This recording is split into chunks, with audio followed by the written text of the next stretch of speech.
Hello students, welcome to Magnet Brains. मैं रूपाली वर्मा आज लेकर आई हूँ क्लास 11th की हिंदी इलेक्टिव की बुक है अंतरा भाग 1। इसके गद्य खंड का अध्याय है उसकी माँ। ये कहानी हमारे सामने प्रस्तुत करी है पांडे बेचन शर्मा उग्र जी ने। आज हम इसके मल्टीपल चॉइस क्वेश्चंस करने वाले हैं, तो ध्यान दीजिएगा। क्लास 11th में हमारे 2 कोर्स चलते हैं, दोनों ही अलग अलग कोर्सेज हैं, तो जाहिर सी बात है इनमें बुक्स भी आपकी अलग अलग ही रहेंगी। तो जैसे आज हम करा रहे हैं इलेक्टिव, तो इसमें 3 बुक्स चलती हैं आपकी। पहली है अंतरा भाग 1, दूसरी है अंतराल भाग 1 और तीसरी है अभिव्यक्ति और माध्यम। ये बुक ऐसी है जो क्लास 11 12th में भी चलती, दोनों ही क्लासेस में चलती।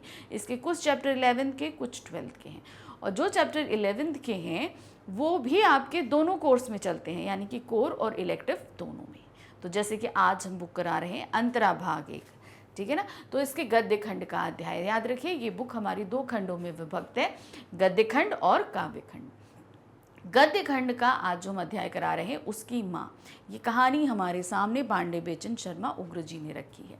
इस कहानी में हमने लाल के माध्यम से ये देखा कि किस तरीके के स्वतंत्रता सेनानी होते हैं, कैसी उनकी परेशानियां होती हैं। वहीं उसी तरह लाल की माँ के माध्यम से हमने उन परिवारों की तकलीफ या दुख को समझा जो लोगों ने स्वतंत्रता संग्राम में भाग लिया था। तो ये कहानी हमने पूरी पढ़ी है, यानी कि डिटेल एक्सप्लेनेशन किया हुआ है, कंप्लीट चैप्टर रिवीजन भी हमारा हो चुका है, एनसीईआरटी सॉल्यूशन हो चुके हैं, मोस्ट इंपॉर्टेंट क्वेश्चंस हो चुके हैं। आज हम कर रहे हैं बहुविकल्पीय प्रश्नों को। तो ध्यान दीजिएगा, इन प्रश्नों को करने से पहले आपको चैप्टर अच्छे से पढ़ लेना है, क्योंकि भाई एमसीक्यूज़ हैं तो एक एक लाइन से भी बहुत सारे प्रश्न बनते हैं ना। तो ध्यान से देखिएगा। पहला प्रश्न है, लाल के पिता का नाम था, यानी कि लाल के पिता का क्या नाम था। अब वो तो काफ़ी टाइम पहले उनका देहावसान हो गया था, जो कि हमारे लेखक के यहाँ एक मैनेजर के तौर पर काम करते थे। तो उनका नाम क्या था? राम कुमार, रामनाथ, राम किशोर या राम प्रसाद। तो अगर आपने चैप्टर पढ़ा है तो आपको पता होगा कि उनके पिता का नाम रामनाथ था। नेक्स्ट क्वेश्चन है प्रश्न संख्या 2, लाल उबल उठता था। लाल किस चीज से, यानी उबल उठने का तात्पर्य एक मुहावरा है। उबल उठने का तात्पर्य होता है कि कब उसे बहुत ज्यादा गुस्सा आ जाता था। तो ये कब होता था? अपमानित किए जाने पर, धोखा दिए जाने पर, देश की दुरावस्था देखकर, पुलिस का क्रूर व्यवहार देखकर। तो वो जब देखता था कि अंग्रेजी शासन जो यहाँ पर चल रहा था उस समय, तो वो किस तरीके से हमारे देश की दुर्व्यवस्था कर रहे थे, दुर्गति बना रहे थे। हर कोई भी तबका हो, सब परेशान थे, किसान हो, मजदूर हो, आम आदमी हो, सभी प्रताड़ित किए जा रहे थे। देश की हर एक चीज़ को नोच घसोट के ब्रिटेन लेके जाया जा रहा था। तो वो जो देश की गति बन रही थी वो बहुत ही बुरे हाल में थी। तो उसको देखकर लाल बिल्कुल उबल पड़ता था, अर्थात उसे बहुत ज़्यादा गुस्सा आ जाया करता था। प्रश्न संख्या 3 है, जो सवारा गया है वो बिगड़ेगा ही।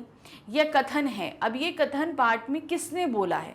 जो सवारा गया है वो बिगड़ेगा ही। जमींदार चाचा का है, लाल का है, जानकी का है या लाल के मित्र का है? तो पाठ में ये सीधे सीधे जो है लाल का कथन है। प्रश्न संख्या 4 है, हसोड़ लड़के ने जानकी को बताया। अब जो लाल था ना, उसके बहुत सारे मित्र जो हैं घर पे बैठा करते थे, गपशप किया करते थे। उसमें एक लड़का जो था वो बहुत ही हंसमुख स्वभाव का था।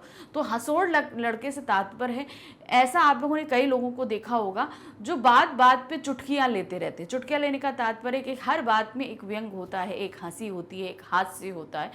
तो ऐसे लोगों को जो है वो हंसमुख मिजाज बोला जाता है। तो यहाँ पर उसको उसी मित्रों में एक लड़का था जो इसी तरीके के हंसमुख मिजाज का था। तो वो जानकी को क्या बताता था? जानकी अर्थात लाल की माँ। अब सभी बच्चे जो हैं वो लाल के घर पे बैठा करते थे, तो उनकी माँ उनके लिए हमेशा तीमारदारी करती, कुछ बना के लाती, सब कुछ करती। तो वो लड़के जो है जानकी को क्या बताते थे?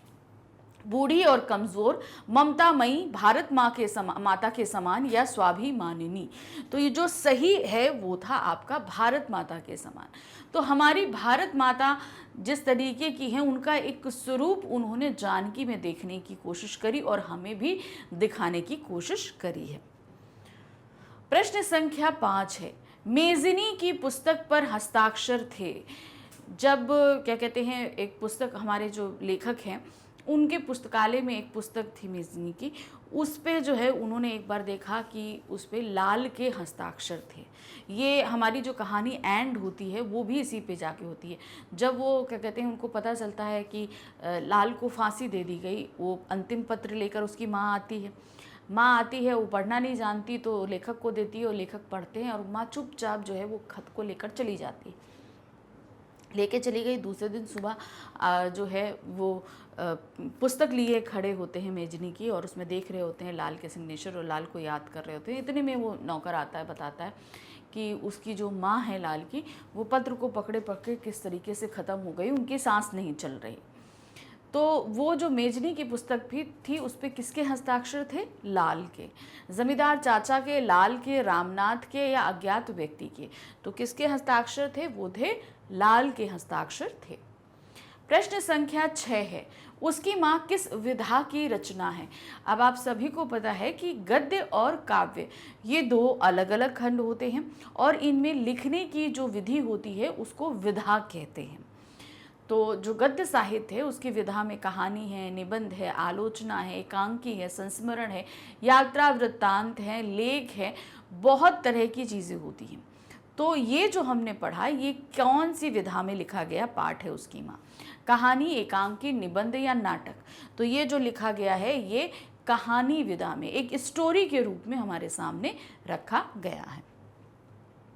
प्रश्न संख्या 7 है, उसकी माँ कहानी किस भावना से पूर्ण है? अब ये पूरी कहानी हमने पढ़ी, जब हम इसको पढ़ते हैं तो हमारे अंदर कौन सी भावना का संचार होता है? राष्ट्रीय भावना, विचारधारा, आशावादी या हास्यपूर्ण? तो ये पूरी कहानी जब हम पढ़ते हैं तो हमारे अंदर राष्ट्रीय भावना का जो है वो संचार होता है कि किस तरीके से जो है हमारे अंदर अपने राष्ट्र के प्रति एक वफादारी, एक भाव निकल कर आता है। क्योंकि यहाँ पर जब हम लाल के बारे में पढ़ रहे हैं तो किस तरीके से लाल का जीवन रहा, पिता रहे नहीं, वो सब कुछ रहा, फिर उसके बाद उसकी माँ ने उसे बहुत सपोर्ट किया, अंत में आके जो उसका अंत होता है वो बहुत करुणामयी है। किस तरीके से अंग्रेज सरकार जो है इतने दिन तक जो है वो मुकदमा चलाती है, उसके घर में जब रेड डालती है, उसके घर में जब छानबीन होती है तो वो सारी चीज़ें उसके यहाँ इम्प्लांट की गई हैं, ये हम सभी को पता है क्योंकि वो सारी चीज़ें लाल की नहीं थी। ज़बरदस्ती उसको किया जाता है और उस पर ऐसे ऐसे इल्ज़ाम लगाए जाते हैं जो उसने कभी किए ही नहीं और उन इल्ज़ामों को साबित करके उसे फांसी दे दी जाती है और उसके पीछे उसकी माँ की कितनी करुणामयी मृत्यु होती है ये दिखाया गया है। तो ये सारी चीज़ें लाल ने अगर करी तो किस लिए करी? अपने देश के लिए करी ना। तो इसलिए हम ये कह सकते हैं कि ये पूरी जो हमारी कहानी है इसमें राष्ट्रीय भावना का संचार होता है। प्रश्न संख्या 8 है, लाल की माँ किसकी मूर्ति थी? किस चीज़ की मूर्ति थी? ममता, त्याग, तपस्या या सभी? अगर हम पूरी कहानी पढ़ते हैं तो उसमें हमने देखा लाल की माँ जो जानकी हैं उनके अंदर पूरी तरीके से जो है ममता थी, सिर्फ अपने बच्चे के लिए नहीं, अपने बच्चों के दोस्त के लिए भी थी। दूसरा त्याग था, उन्होंने अपने बेटे को बचाने के लिए अपना सब कुछ त्याग कर दिया, अपना घर बार सब कुछ बेच दिया और 1 साल चलते रहे उस मुकदमे में, सारा पैसा लगाती नहीं, सिर्फ इस उम्मीद से कि जो है मेरा बेटा बच जाएगा। तीसरा था तपस्या, तपस्या ही तो थी जो साल भर और मतलब पति के मरने के बाद अपने बेटे को पालना पोसना सब कुछ करना, फिर पुलिस द्वारा जब उसे पकड़ लिया गया तो उसको छुड़ाने के लिए जो इतनी जद्दोजहद करी वो सभी तपस्या के अंतर्गत आएगी।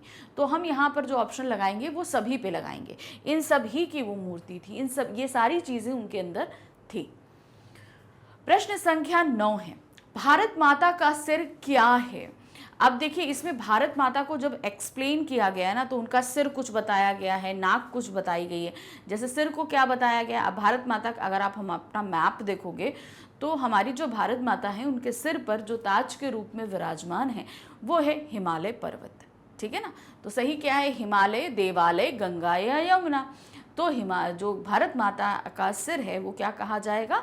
हिमालय कहा जाएगा। प्रश्न संख्या 10 है, भारत माता की नाक क्या है? अब नाक किसको बोला गया है? अब देखिए हम लोग का जैसे ये सर है तो ये सबसे ऊंचा हुआ, उससे नीचे आओगे थोड़ा और ये उभरा हुआ पोर्शन है। तो अब भारत माता से नीचे थोड़ा सा और उभरा हुआ आपको क्या दिखेगा? वो क्या है? हिमालय, विंध्याचल, पूर्वांचल या उत्तरांचल? तो वो क्या है आपका? विंध्याचल। विंध्याचल पर्वत आप लोगों ने सुना होगा ना, तो विंध्याचल है। प्रश्न संख्या 11 है, लेखक घबरा क्यों गए? किस चीज़ में, जो ये स्टार्टिंग पे फर्स्ट पेज में ही आपको आंसर मिलेगा इसका, कि आखिर लेखक के साथ ऐसा क्या हुआ कि वो बहुत ज़्यादा घबरा गए थे। सांप को देखकर, पुलिस सुपरिटेंडेंट को देखकर, बिगड़ते मौसम को देखकर, या चोर को देखकर? अब हमारे जो लेखक थे वो जमींदार थे और चूंकि अंग्रेज शासन के भक्त थे, तो यहाँ पर ये दिखाया कि वो सारी चीज़ें उनके मन मुताबिक ही करते थे, लेकिन उसके बावजूद पुलिस सुपरिटेंडेंट उनके यहाँ आए। इस बात को देखकर वो घबरा गए थे कि आखिर ऐसा क्या हुआ कि पुलिस को मेरे दरवाजे तक आना पड़ा। माना कि वो एक ज़मींदार थे, तो इसलिए अपना मान सम्मान, पैसा, प्रॉपर्टी, क्योंकि अंग्रेज शासन जो है वो किस नाम के लिए थे कि वो क्रूर हैं। अब वो कहीं जाएंगे तो बिना मतलब के तो जाएंगे नहीं, तो उनको देखकर वो थोड़ा घबरा गए थे कि आखिर ये यहाँ आए क्यों हैं। तो सही क्या था, वो किसको देखकर घबराए? पुलिस सुपरिटेंडेंट को देखकर वो घबराए थे। लाल के पिता की मृत्यु कितने साल पहले हो चुकी थी? पाठ में बताया गया था कितने साल पहले हुई है। 2-3 साल पहले, 4-5 साल पहले, 7-8 साल पहले, या 10-11 साल पहले? तो पाठ में बताया गया है कि जो लाल के पिता हैं रामनाथ जी, उनकी मृत्यु 7-8 साल पहले हो चुकी है। प्रश्न संख्या 13 है, पुलिस सुपरिटेंडेंट ने लेखक से क्या निवेदन किया? अब पुलिस सुपरिटेंडेंट वहाँ पे आए थे, उनके आने का कारण क्या था कि भाई उन्होंने लाल के बारे में जानकारी ली, उसके परिवार के बारे में, क्योंकि लाल के परिवार का और जमींदार जी यानी कि हमारे लेखक का काफ़ी मिलना जुलना था। तो उन्हें लगा कि अगर इस परिवार या इस परिवार के किसी सदस्य की जानकारी लेनी है तो हम जमींदार साहब से ले लेंगे। तो उनके पास आए, तो उनसे पूछा, पहले लाल के बारे में पूछा, लाल की माँ के परिवार के बारे में पूछा, उसके बाद बोला कि भाई इनसे थोड़ा सचेत रहिए, दूर रहिए और सावधान रहिए, है ना। तो सही ऑप्शन क्या है? लाल के परिवार से दूर रहने का निवेदन किया, लाल के परिवार से सावधान रहने का निवेदन किया। उपरोक्त दोनों बिगड़ती हुई परिवहन व्यवस्था से सावधान रहने को कहा। तो सही ऑप्शन क्या है कि उन्होंने लाल के परिवार से दूर रहने और उससे सावधान रहने दोनों के लिए कहा था। तो सही ऑप्शन होगा उपरोक्त दोनों, यानी कि गा लगाएंगे। प्रश्न संख्या 14 है, सरकार की तारीफ करते हुए लेखक ने लाल की मां जानकी से क्या कहा था? अब जैसे कि मैंने बताया कि हमारे जो जमींदार साहब हैं, यानी कि हमारे लेखक जो हैं, वो अंग्रेजी सरकार के बड़े ही भक्त थे। तो उन्होंने जब लाल की माँ को बुलाया और लाल के बारे में समझाने का प्रयास किया, तो लाल की माँ को बुलाया, उससे पूछा लाल के बारे में, उनके दोस्तों के बारे में, फिर बाद में लाल को भी बुलाया था। लेकिन जब लाल की माँ को बुलाया था तो वो अंग्रेजी सरकार की तारीफ़ करते हैं, ठीक है। तो अब उसके तारीफ़ में उन्होंने अंग्रेजी सरकार के लिए क्या क्या कहा है? सरकार धर्मात्मा है, सरकार विवेकी है, सरकार न्याय का पालन करने वाली है, उपरोक्त सभी। तो उन्होंने ये सारी बात बोली थी कि जो अंग्रेज सरकार है वो धर्मात्मा, विवेकी और न्याय का पालन करने वाली सरकार है, कि मतलब ऐसी सरकार है तो लाल को उनके खिलाफ इस तरीके से कुछ नहीं करना चाहिए, नहीं तो आगे चल के लाल को परेशानी हो सकती है। ये बात उन्होंने लाल की माँ से बोला था। तो यहाँ हम क्या लगाएंगे? उपरोक्त सभी, ये सारी बातें उन्होंने बोली थी। प्रश्न संख्या 15 है, लाल के पीछे सरकार के पड़े होने की मुख्य वजह क्या थी? अब लाल के पीछे सरकार की निगाह थी, क्या कारण था कि सरकार उसके पीछे पड़ी हुई थी, उसने ऐसा क्या किया था? तो क्या था वो? लाल का खुले विचारों का होना, कि मतलब लाल बहुत ही जो है खुले विचारों का व्यक्ति था, इस वजह से सरकार उनके पीछे पड़ी थी। नेक्स्ट था लाल द्वारा सरकार के विरुद्ध आंदोलन करना, लाल अंग्रेजी सरकार के विरुद्ध छुप छुप कर आंदोलन कर रहा था, ये कारण था। तीसरा था लाल का सरकार की नीतियों को पसंद नहीं करना, सरकार की जो नीतियां, जो कानून, जो सारी चीज़ें चल रही थी, लाल उनको बिल्कुल भी पसंद नहीं करता था। तो जो अगर हम पाठ के हिसाब से देखेंगे तो ये तीनों ही बातें ऐसी थी जिनकी वजह से सरकार जो है उसके पीछे पड़ी हुई थी, कि मतलब एक तो वो इनकी जो नीतियां थी उनको पसंद नहीं करता था, उनको विरोध करने के लिए आंदोलन करता था, और इन आंदोलन में अपने खुले विचारों को मुखर होकर प्रस्तुत करता था, किसी से डरता नहीं था। तो हम क्या बोलेंगे यहाँ पर? पड़े होने का कारण क्या रहेगा? तीनों ही है, तुम लेंगे उपरोक्त सभी। प्रश्न संख्या 16 है, पुलिस ने लाल के घर में कितने घंटे की तलाशी अभियान चलाया? अब भाई लाल को लेकर हमारे जमींदार को वो सावधान कर गई, फिर लाल जो हमारे लेखक हैं वो किसी जमींदारी के काम की वजह से बाहर चले गए। 4-5 दिन बाद बाहर घर आए तो उनकी पत्नी ने उन्हें पूरी जानकारी दी कि लाल के घर में जो है घेरा डाला था पुलिस वालों ने और वहाँ पर तलाशी अभियान चलाया। अब क्या तलाशी अभियान कितनी देर चला था? वो था आपका 5 घंटे, 6 घंटे, 10 घंटे या 12 घंटे। तो ये तलाशी अभियान चला था 12 घंटे का। 12 घंटे तक वो तलाशी अभियान चलता रहा, सिर्फ ये देखने के लिए कि लाल के घर में क्या है। प्रश्न संख्या 17 है, लाल के घर में पुलिस ने तलाशी के दौरान क्या खोज निकाला था? 12 घंटे चली उस तलाशी अभियान में सरकार द्वारा यानी कि पुलिस द्वारा क्या खोज निकाला गया था? उन्होंने क्या निकाला जिसके बेसिस पे वो लाल को पकड़ कर ले गए, लाल और लाल के दोस्तों को पकड़ कर लेके भी गए थे। तो क्या निकला? कारतूस और पिस्तौल निकली, ठीक है। कुछ पत्र जिनमें हत्या और षड्यंत्र के मंसूबे थे वो निकले। नेक्स्ट था सरकार को पलटने की चेष्टा के कुछ दस्तावेज थे या उपरोक्त सभी। तो ये सारी चीज़ें ही निकली थी। अब ये एक्चुअल लाल की थी यहाँ या पुलिस ने उसे वहाँ इम्प्लांट किया था, ये चीज़ की बात नहीं है। लेकिन जो दबे स्वर में इस पार्ट में हमें पता चलता है वो सारी चीज़ें लाल की नहीं बताई गई, खुल के ये चीज़ नहीं व्यक्त है। लेकिन जो चीज़ें दबे स्वर में निकलती हैं ये साफ था कि ये सारी चीज़ें लाल की नहीं थी जो वहाँ पर। अब भाई ये सारी चीज़ किसी भी एक छोटे घर की तलाशी लेने में 12 घंटे लगेंगे, आप बताओ। तो मतलब कि वहाँ पर पुलिस कुछ ऐसा कर रही थी जो वो छिपाना चाह रही थी। तो इसलिए सीधे सीधे क्या बोलेंगे कि उसकी तलाशी में ये सारी चीज़ें निकली थी, उपरोक्त सभी, यानी कि कारतूस, पिस्तौल, कुछ पत्र और कुछ ऐसे दस्तावेज जो सरकार को पलटने के लिए बनाए गए थे। प्रश्न संख्या 18 है, पुलिस वाले ने लाल के चाचा को लाल से सावधान और दूर रहने का सुझाव क्यों दिया? अब पुलिस सुप्रिंटेंडेंट वहां आते हैं जिनको देखकर हमारे लेखक घबरा गए थे, यानी कि चाचा जो थे उसके घबरा गए थे। अब पुलिस वाले वहां पर आए, उन्होंने लाल के बारे में पूछा, लाल के घर के बारे में, दोस्तों पर सब पूछा। पूछने के बाद उन्होंने बोला कि भाई पुलिस है, अंग्रेजी सरकार है, उसकी निगाह लाल पर है कि लाल कुछ ऐसे कृत्य कर रहा है जो सरकार विरोधी है, तो आप कृपया करके उससे सावधान रहिए और दूर रहिए। तो अब क्या ऐसी चीज़ें उन्होंने देखी थी जिसकी वजह से उन्होंने चाचा से बोला था कि आप उनसे दूर रहिए? तो क्या था? क्योंकि लाल एक क्रांतिकारी तथा राजद्रोही युवक था। दूसरा था क्योंकि लाल ब्रिटिश सरकार से देश को आज़ाद कराना चाहता था। उपरोक्त दोनों क्योंकि पुलिस वाले लाल से डरते थे। तो क्यों सावधान रहने के लिए कहा था? अगर हम देखें तो यहाँ पर ये दोनों ही बातें सही हैं, क्योंकि वो एक क्रांतिकारी और राजद्रोही युवक था, क्योंकि वो अपने देश को सरकार, ये जो ब्रिटिश सरकार थी, इसे आज़ाद कराना चाहता था और इसीलिए इसे राजद्रोह का नाम दिया गया था। और पुलिस वाले अब उस पर जल्दी ही कार्रवाई करने वाले थे, इसीलिए उन्होंने सीधे सीधे चाचा जी से बोला कि आप इनसे दूर रहिए और सावधान रहिए।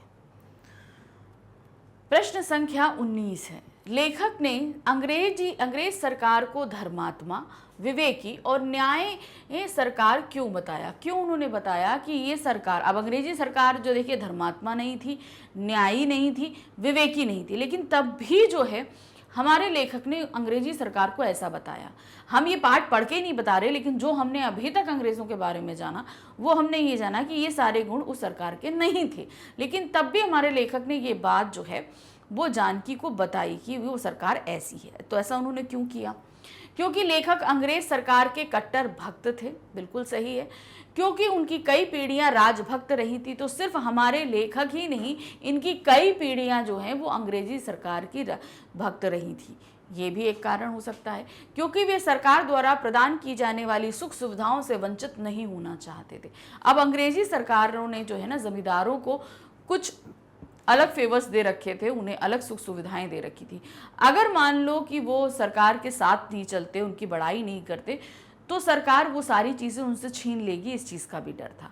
तो यहाँ पर ये सभी कारण थे कि उन्होंने, यानी कि जो जमींदार चाचा थे, उन्होंने अंग्रेजी सरकार की वाहवाही इन सभी कारणों से करी थी। तो ऑप्शन क्या आएगा? उपरोक्त सभी। प्रश्न संख्या 20 है, लाल की माँ ने लाल के साथियों के बारे में लेखक को क्या बताया। अब जो लाल की माँ थी उनको बुलाया लेखक ने कि भाई तुम बताओ लाल क्या है, लाल के मित्र क्या हैं। तो लाल के मित्रों के बारे में लाल की माँ ने लेखक को क्या बताया था। वे सभी लापरवाह और बातूनी हैं, वे सभी सीधे साधे और भोले भाले हैं, वे सदा खुलकर हंसते हैं, उपरोक्त सभी। तो यहाँ पर जब भाई जो बातें हो रही हैं शायद माँ को वो सारी चीज़ें समझ में नहीं आए, लेकिन वो जिस तरीके से आपस में बात करते थे, हंसते थे, बोलते थे, बातूनी थे और साथ ही सब सीधे साधे, जो मन में होता था वो सारी चीज़ें सबके ज़ुबान पर होती थी। यही चीज़ें उन्होंने देखी थी और यही सारी चीज़ें उन्होंने लेखक को बताई भी उनके दोस्तों के बारे में। तो सही क्या है यहाँ पर, ये सारी चीज़ें ही एकदम सही हैं। तो यहाँ पर हम क्या लगाएंगे, उपरोक्त सभी। प्रश्न संख्या 21 है, लेखक ने उसकी माँ कहानी हमारे सामने किस उद्देश्य से प्रस्तुत करी है। अब लेखक ने जो कहानी है उसकी माँ हम जो हमारे सामने प्रस्तुत करी है, यानी कि उसका उद्देश्य क्या है। तो सिंपल आप ये भी उस किस उद्देश्य से करी है या इस कहानी का उद्देश्य क्या है, आप कोई भी क्वेश्चन हो आप वो देख सकते हैं। ठीक है, तो क्या दिया है, एक माँ की सच्ची तस्वीर प्रस्तुत करना है, यानी कि इसका उद्देश्य है एक माँ की जो सच्ची तस्वीर होती है वो हमारे सामने प्रस्तुत करने की कोशिश की गई है इस कहानी के माध्यम से। नेक्स्ट है, परतंत्र भारत के राजनीतिक वातावरण का यथार्थ चित्रण है, यानी कि जब हमारा देश जो है अंग्रेजों का गुलाम था तो उसका वास्तविक परिस्थितियां क्या थी, एक्चुअल में क्या थी, वो हमें बताने का प्रयास किया गया है। नेक्स्ट है, नवयुवकों के जोश और उमंग का वर्णन है, यानी कि जो नई पीढ़ी है वो कितनी ज़्यादा उमंग और जोश में थी, इसको बताने का प्रयत्न है। फिर नेक्स्ट है, ब्रिटिश सरकार के प्रति अपनी राजभक्ति व्यक्त करना है, और ये बताया कि भाई ब्रिटिश सरकार के प्रति हमारे लेखक कितने ज़्यादा वफादार थे, ये बताने का कोशिश करी है। तो अगर हम इसके उद्देश्य को देखने की कोशिश करेंगे तो इसमें सीधे सीधे निकल के आता है, परतंत्र भारत के राजनीतिक वातावरण का यथार्थ चित्रण करना है, यानी कि हमारा देश जब गुलाम था तो उसका राजनीतिक वातावरण किस तरीके का था, वास्तविक रूप से किस तरीके था, ये बताने की कोशिश की गई है। प्रश्न संख्या 22 है, लाल के चरित्र की प्रमुख विशेषताएं क्या हैं। अब लाल के बारे में हमने पढ़ा इस पूरे पाठ में, तो वो पूरे पाठ के बाद लाल की क्या चारित्रिक विशेषताएं निकल के आती हैं ये बताना है। तो ऑप्शन देखिए पहले क्या है, देशभक्त और क्रांतिकारी है वो, निर्भीक और उत्साही है, मातृ भक्त है, तो और उपरोक्त सभी। तो हम यहाँ पर सारी चीज़ें देखेंगे, ये सारी ही क्वालिटी जो है वो लाल के चरित्र की हमें दिखाई देती है। जैसे वो देशभक्त और क्रांतिकारी था, अपने देश के लिए उसके अंदर भक्ति थी और उसको नुकसान पहुँचाने वाले लोगों के साथ क्रांति करने में भी वो पीछे नहीं हटता था। नेक्स्ट था, निर्भीक और उत्साही था, किसी से नहीं डरता था। अब सबसे ज़्यादा क्रूर उस समय क्या था, अंग्रेजी सरकार थी, तो उससे भी नहीं डरता था। उत्साह उसके अंदर बहुत था और वो जोश के कारण ही वो एक क्रांतिकारी के रूप में आगे बढ़ रहा था। फिर था मातृभक्त, चाहे अपनी माँ जानकी के लिए हो चाहे भारत माता के लिए हो, दोनों का ही परम भक्त था वो। तो हम यहाँ पर बोलेंगे ये सारी ही विशेषताएं लाल के चरित्र की हैं, तो हम लगाएंगे उपरोक्त सभी में। नेक्स्ट है प्रश्न संख्या 23 में, फर्मा बरदार शब्द से क्या तात्पर्य है। अब एक हमारे पास शब्द आया है इस पूछ में, फर्मा बरदार। अब इसका मतलब क्या होता है, आज्ञाकारी, सेवक, उपरोक्त दोनों, किसी फार्म को भरना। तो यहाँ पर फर्मा बरदार का तात्पर्य होता है कोई आज्ञाकारी है, जैसे कोई बच्चा अपनी माँ बाप की बहुत जो है सारी बातों को मानता है तो हम क्या बोलेंगे कि वो फर्मा बरदार है। नेक्स्ट है वो सेवक है बोल सकते हैं। तो यहाँ पर हम क्या देंगे, उपरोक्त दोनों। बेसिकली क्या है ना, जो बातों को पूरी तरीके से आपकी आज्ञा को पूरी तरीके से मानता हो, चाहे आपका बेटा हो चाहे सेवक हो कोई भी हो, तो उसके लिए हम फर्माबरदार शब्द का इस्तेमाल करते हैं। ये नहीं है कि सिर्फ बेटा है तो उसी के लिए इस्तेमाल करेंगे, संतान है तो उसी के लिए इस्तेमाल करेंगे, ऐसा नहीं होता। जिसने आपकी बात को एज इट इज तुरंत का तुरंत मान लिया वो कहलाता है फर्माबरदार। प्रश्न संख्या 24 है, नीति मर्दक कानून से क्या तात्पर्य है। अब एक शब्द आया है नीति मर्दक कानून। अब यहाँ पर नीति यानी कि जो कुछ रूल्स होते हैं जो अच्छे होते हैं उनको नीतियाँ कहते हैं। जैसे कि अब आप एक मनुष्य हो तो मनुष्य के तौर पर जीने के लिए हमारे पास कुछ नीतियाँ होती हैं, नीति हैं, या आप कहीं काम करते हो तो कुछ मेन क्या है, जो रूल्स, रूल्स जो हमारे लिए बहुत फ़ायदेमंद होते हैं वो नीतियाँ कहलाती हैं। मर्दक मतलब मार देना, कानून। अब ऐसे कानून जो हमारे फ़ायदेमंद जो चीज़ें होती हैं उन ऐसे रूल्स को पूरी तरीके से डिस्ट्रॉय करते हैं। ठीक है, तो ये हमने आपको शाब्दिक अर्थ बताया। अब इसका सही अर्थ इसमें से हम खोजेंगे क्या है। नीति को मिटाने वाला कानून, नीति पर चलने वाला कानून, नीति ही कानून, या नीति के बगैर कानून। तो यहाँ पर नीति मर्दक कानून का मतलब क्या है, नीति को मिटाने वाला कानून। हमारे जो उसूल होते हैं, हमारी जो अच्छी बातें होती हैं, उन सारी चीज़ों को, जैसे हमने बोला कि मनुष्यता है, तो मनुष्यता क्या है, जहाँ पर हम एक मनुष्य होते हुए दूसरे सभी का ध्यान रख सकें, उनकी मदद कर सकें, तो मनुष्यता है। लेकिन अगर ऐसा कानून बनाया जाए कि आपको ये अपनी मनुष्यता या परोपकारी उदारता को जो है जाहिर करने अलाउ ना हो, तो वो हमारा कानून क्या हो जाएगा, नीति मर्दक कानून हो जाएगा। प्रश्न संख्या 25 है, बाल अरुण शब्द से क्या तात्पर्य है। बाल अरुण शब्द का तात्पर्य क्या होता है। बाल मतलब क्या हुआ, छोटा। ठीक है, एक तो हम लोग के ये जो हेयर होते हैं इनको बाल कहते हैं, और बाल दूसरा, अब ये एक क्या है, ये श्रुति संभनार्थक शब्द है, यानी जो सुनने में एक होते हैं लेकिन इसके कई अर्थ होते हैं, या आप अनेकार्थक शब्द, एक शब्द के कई अर्थ होना, वो सही वो रहेगा। तो बाल हमारा क्या हुआ, एक अनेकार्थक शब्द है। बाल का तात्पर्य होता है जो हमारा हेयर है, इससे हो सकता है, और दूसरा बाल जो बोलते हैं वो छोटे बच्चे को बोलते हैं। ठीक है, बाल, बालक, है ना। अब यहाँ पर बाल अरुण, अरुण किसके लिए हम इस्तेमाल करते हैं, किसका पर्यायवाची है, वो सूर्य का पर्यायवाची है। तो समझ में आया, हमने इन दोनों शब्दों का आपको अर्थ बता दिया। अब क्या होगा, लालिमा युक्त सूर्य, सुबह सुबह का सूर्य, उपरोक्त दोनों या किसी बच्चे का नाम। तो अब देखिए, जब सूर्य सुबह सुबह निकलता है तो उस समय क्या होता है, वो एकदम बच्चा होगा। अब जैसे कोई भी होता है, जब शुरू होता है तो वो अपने बाल रूप में होता है।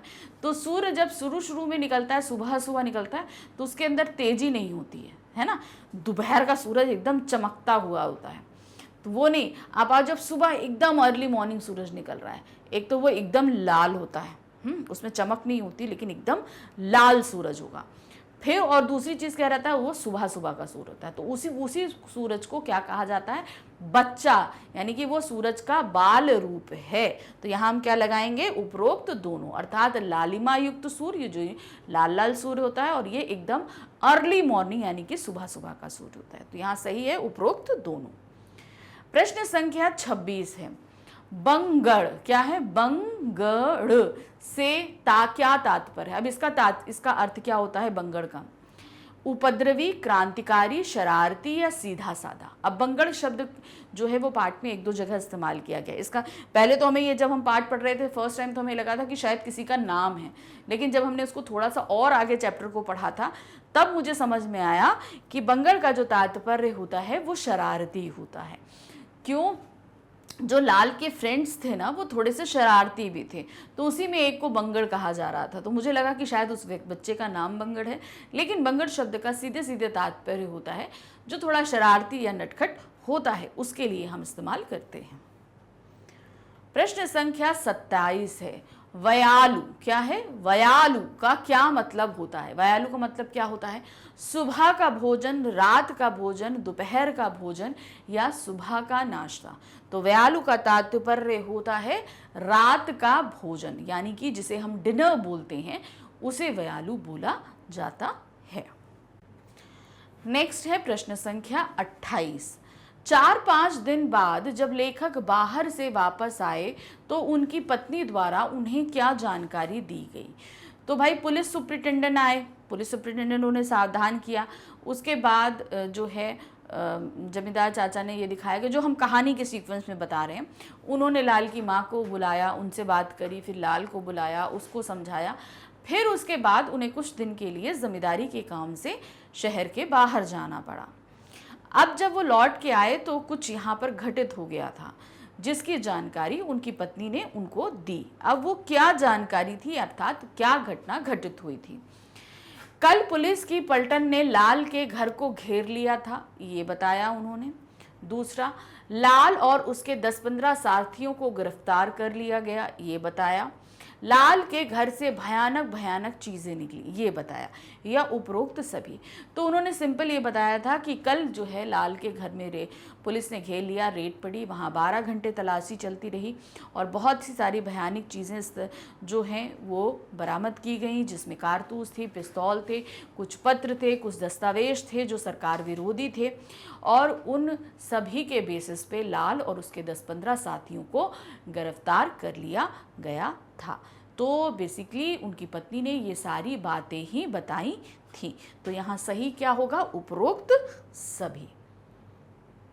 प्रश्न संख्या 29 है, लाल ने अपना अंतिम पत्र कहाँ से लिखा था? जब वो अपना अंतिम पत्र लिख रहा था तो उस समय वो कहाँ पर था? घर से लिखा उसने, जेल से लिखा, दफ्तर से लिखा, या रेलवे स्टेशन से लिखा? तो लाल ने अपना ये अंतिम पत्र जो है वो जेल से लिखा था, क्योंकि उसको वहाँ पर फांसी की सज़ा हो गई थी और अब वो फांसी चढ़ाया जाने वाला था। तो ये बात जो है वो अपनी माँ को नहीं बताना चाह रहा था, और ना ही आखिरी वक्त में अपनी माँ से मिलना भी नहीं चाह रहा था। तो इसलिए उसने एक पत्र लिखा जो उसकी माँ तक पहुँचाया जाएगा। तो ये पत्र उसने जेल से ही लिखा था। प्रश्न संख्या 30 है, लाल द्वारा लिखा गया अंतिम पत्र किसके लिए लिखा था? उसने वो अंतिम पत्र किसके लिए लिखा था? मैंने अभी आपको बता दिया ना। लेखक के लिए लिखा, लेखक की पत्नी के लिए लिखा, अपनी माँ के लिए लिखा, या अपने मित्रों के लिए लिखा? तो उसने वो अंतिम पत्र अपनी माँ के लिए लिखा था। वो जानता था कि उसकी माँ पढ़ना लिखना नहीं जानती, लेकिन तब भी उसने वो पत्र लिखा, और जब उसकी माँ को वो पत्र प्राप्त हुआ तो वो पत्र पढ़वाने के लिए लेखक के पास गई थी। लेखक ने वो पत्र पढ़ा था। तो सही क्या, किसके लिए लिखा? वो उसने अपनी माँ के लिए लिखा था। प्रश्न संख्या 31 है, लाल की माँ एक पढ़ी लिखी स्त्री नहीं थी, इसीलिए लाल के अंतिम पत्र को उसने किसके द्वारा पढ़वाया? वो पढ़ी लिखी स्त्री नहीं थी तो किससे पढ़वाया? लेखक से पढ़वाया। देखो इसमें कई ऑप्शंस ऐसे आ सकते हैं जो आपके सामने रखे जाएंगे। लेखक से पढ़वाया, चाचा से पढ़वाया, जमींदार से पढ़वाया। तो तीनों में से कोई भी ऑप्शन आएगा, आप उन्हीं में से टिक करोगे, ध्यान रखना, ठीक है। या अगर तीनों ऑप्शन आ जाते हैं तो उसके नीचे उपरोक्त रहेगा, क्योंकि ये तीनों ही एक ही व्यक्ति की बात हो रही है। तो सही क्या है? लेखक के द्वारा, लेखक की पत्नी के द्वारा, पुलिस सुपरिटेंडेंट के द्वारा, या डाक बाबू के द्वारा? तो किससे पढ़वाया था उन्होंने? लेखक के द्वारा पढ़वाया था। प्रश्न संख्या 32 है, लाल की मृत्यु किस प्रकार हुई है? अब उसकी मृत्यु क्या हुई? उसे अंग्रेजी सरकार द्वारा जो है फांसी की सजा दी गई थी, ये हमें पता था। तो देखिए क्या है, अंग्रेजी सरकार द्वारा उसे गोली मार दी गई थी। अंग्रेजी सरकार द्वारा उसे लाठी से पीट पीट के मार दिया गया था। अंग्रेजी सरकार ने उसे फांसी पर चढ़ा दिया था। एक सड़क दुर्घटना द्वारा मृत्यु प्राप्त हुई। तो सही क्या था? अंग्रेजी सरकार द्वारा उसे फांसी पर चढ़ा दिया गया था। तो यहाँ पर तीसरा ऑप्शन हमारा एकदम सही होगा। नेक्स्ट आते हैं प्रश्न संख्या 33। जब लाल की मां जानकी की मृत्यु हुई तो उसके हाथ में क्या था? अब क्या हुआ, जो आखिरी पत्र लाल ने लिखा था, जब तक उसकी मां को मिला तब तक उसको फांसी चढ़ाया जा चुका था, यानी कि उसका बेटा मर चुका था। ये बात जानकी को नहीं पता थी। वो पत्र जब उसको प्राप्त हुआ तो वो गई किसके पास? जो है लेखक के पास, पत्र पढ़वाने के लिए। फिर लेखक ने जब वो पत्र पढ़ा तो उसको अंदाज़ा हो गया कि उसका बेटा नहीं रहा, और उसने जो है इस दुनिया के बाहर आगे आकर मिलने की बात भी कही थी। तो बहुत कुछ नहीं कहती है और वहाँ से चुपचाप वो पत्र लेकर अपने घर चली जाती है। दूसरे दिन सुबह देखते हैं कि उसका मुंह खुला हुआ है, हाथ में उसने लेटर पकड़ा हुआ है और उसकी सांसें नहीं चल रही। वो सर्वेंट देखता है और आकर लेखक को बताता है। तो जब वो मरी तो उनके हाथ में क्या था? वो लाल का पत्र था। सही क्या है? लाल की कमीज थी, लाल की किताब थी, लाल का अंतिम पत्र था, पानी का गिलास था। तो उनके हाथ में क्या था? लाल का अंतिम पत्र था। प्रश्न संख्या 34 है, उसकी माँ कहानी के रचयिता कौन है? अब ये जो कहानी हम पढ़ रहे हैं उसकी माँ, इसकी रचयिता कौन है? ये तो हमने शुरू में ही बता दिया था, पांडे बेचन शर्मा उग्र जी हैं। तो सही क्या है? देखिए, भारतेंदु हरिश्चंद्र, पांडे बेचन शर्मा उग्र, हजारी प्रसाद द्विवेदी या महादेवी वर्मा। तो सही क्या है? वो है पांडे बेचन शर्मा उग्र है। प्रश्न संख्या 35 है, पांडे बेचन शर्मा उग्र का जन्म कब हुआ था? अब देखिए, जब भी हम कोई पाठ पढ़ेंगे वो आपको याद रखना है कि हमें लेखक के बारे में भी पढ़ना है। जो हम लेखक के, जैसे अभी इसके लेखक उग्र जी हैं, तो अब इनका जन्म कब हुआ, कहाँ हुआ, इन्होंने शिक्षा कहाँ प्राप्त करी, कौन सी उनकी कृतियाँ हैं, कितने सम्मान मिले, उनकी मृत्यु कब हुई, ये पाठ उनकी किस संग्रह से लिया गया है, सभी कुछ आपको यहाँ पर पढ़ना ज़रूरी है। तो जब भी आप चैप्टर शुरू करो तो हमेशा लेखक परिचय के साथ शुरू करना। तो अब पूछा गया है, पांडे बेचन शर्मा उग्र का जन्म कब हुआ है? सन 1890, सन 1900, सन 1901 या सन 1902?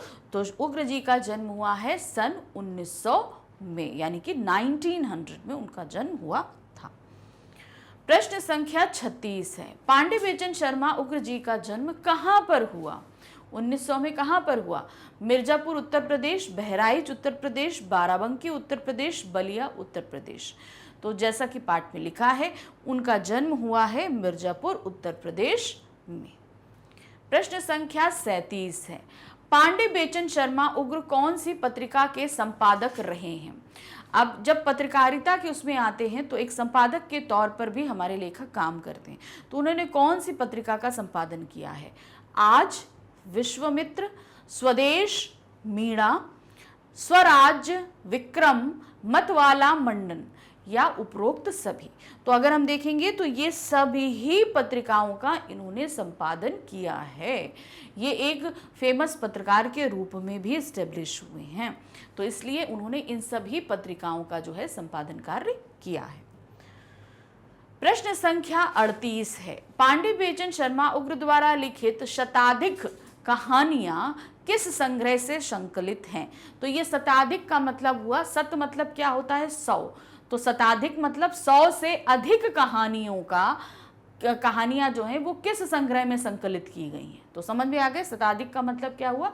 100 से अधिक जो कहानियां हैं वो किस संग्रह में संकलित की गई हैं? पहला है पंजाब की महारानी, रेशमी, पोली इमारत। दूसरा है चित्र विचित्र, कंचन सी काया, काल कोठरी। तीसरा है ऐसी होली खेलो लाल, और है कला का पुरस्कार, और लास्ट है उपरोक्त सभी। तो यहाँ पर हमने उग्र जी के सभी कहानी संग्रहों को आपके सामने रख दिया है। तो इसमें ये सारी ही कहानी संग्रह में इनकी 100 से अधिक कहानियां संकलित की गई हैं। तो यहाँ पर लगेगा उपरोक्त सभी। ये सभी कहानी संग्रह बिलोंग किससे करते हैं? उग्र जी से। प्रश्न संख्या 39 है, पांडे बेचन शर्मा उग्र द्वारा लिखित कहानियों में विशेष प्रसिद्ध कहानियां कौन सी हैं? अब उन्होंने बहुत सारी कहानियां लिखी, जैसा कि यहाँ बताया गया, शताधिक यानी कि 100 से भी अधिक कहानियां लिखी हैं, लेकिन कुछ कहानियां उनकी बहुत ज्यादा प्रसिद्ध हुई। तो वो कहानी कौन सी है? उसकी माँ, शाप। अब उसकी माँ तो हमने पढ़ा अभी, है ना, और उसके अलावा एक कहानी और है, शाप। नेक्स्ट ऑप्शन है कला का पुरस्कार, उसके बाद है जल्लाद और देशभक्त, उसके बाद उपरोक्त सभी। तो हम ये बताएंगे कि इनकी ये सभी कहानियां बहुत फेमस हुई, तो यहां पर हम लगा देंगे उपरोक्त सभी में। प्रश्न संख्या 40 है, पांडे बेचन शर्मा उग्र की मृत्यु किस सन में हुई? अब उनका देहावसान कब हुआ? सन 1961 में, सन 1962 में, सन 1963 में, सन 1967 में। तो इनका जो जन्म हुआ है वो हुआ है सन 1967 में। तो इस प्रश्न के साथ हमारा ये चैप्टर यहाँ समाप्त हुआ। चैप्टर में बहुत सारी ऐसी चीज़ें हैं जो हमें काफ़ी कुछ बताने की कोशिश कर रही हैं। तो हमने यहाँ पर कुछ क्वेश्चंस तो रखे हैं, लेकिन आपसे मैं यही कहूँगी कि आप सब कुछ पढ़ो, अच्छे से पढ़ो, क्योंकि क्वेश्चंस कहीं से भी बन सकते हैं। तो ज़रूरी है कि आपको पूरा चैप्टर पढ़ के समझना है। तो इस चैप्टर के हमने सभी पैटर्न्स कंप्लीट कर लिए हैं लगभग, जैसे कि detail explanation, NCERT solution, multiple choice question, most important question और कंप्लीट चैप्टर रिवीजन। सारे पैटर्न टोटली कंप्लीट हैं। तो बिल्कुल भी आपको घबराने की या कुछ करने की ज़रूरत नहीं है कि अगर मुझे ये चैप्टर पढ़ना है तो मैं कहाँ जाऊँ। इस चैप्टर के अलावा आप अगर हिंदी की कोई भी बुक उठाएंगे तो उसके भी सभी चैप्टर्स जो हैं, सारे चैप्टर्स के सभी पैटर्न स्टडी हैं। सिर्फ हिंदी ही नहीं, आपके सभी सब्जेक्ट के सभी पैटर्न आपको यहाँ इजीली मिलते हैं मैग्नेट ब्रेन्स पे, क्योंकि मैग्नेट ब्रेन्स एक ऐसा प्लेटफॉर्म है जो किंडरगार्टन से लेकर क्लास 12 तक आपको 100% फ्री एजुकेशन देता है। तो इस एजुकेशन का पार्ट बनिए और ये फ्री वीडियोस आप देखिए यूट्यूब पे, हमारी वेबसाइट magnetbrains.com पे और हमारे ऐप पे, जिसे आप प्ले स्टोर से डाउनलोड कर सकते हैं। तो कहीं पे भी जाएंगे आपको फ्री वीडियोस देखने के लिए मिलेंगे। लेकिन ये ध्यान रखिए कि हम सिर्फ और सिर्फ ये पैटर्न्स कंप्लीट करा के आपका साथ नहीं छोड़ते। हम जब तक आपको क्लास पूरी तरीके से क्लियर नहीं करा देते, अर्थात फाइनल एग्ज़ाम्स तक हम आपके साथ रहते हैं। तो ध्यान रखिए कि फाइनल एग्ज़ाम्स के दौरान भी हम आपके लिए sample paper, test paper, revision videos बहुत कुछ लेकर आते हैं। तो इनके साथ आप अच्छे से अपनी पढ़ाई करते रहिए, साल भर सारे चैप्टर समझिए और एग्ज़ाम्स में भी हम आपका प्रिपरेशन करवाएंगे। तो अभी हमारे गद्य खंड का और भी एक अध्याय बाकी है, तो मिलेंगे नेक्स्ट वीडियो में उस नए अध्याय के साथ में। Thank you for watching, bye bye.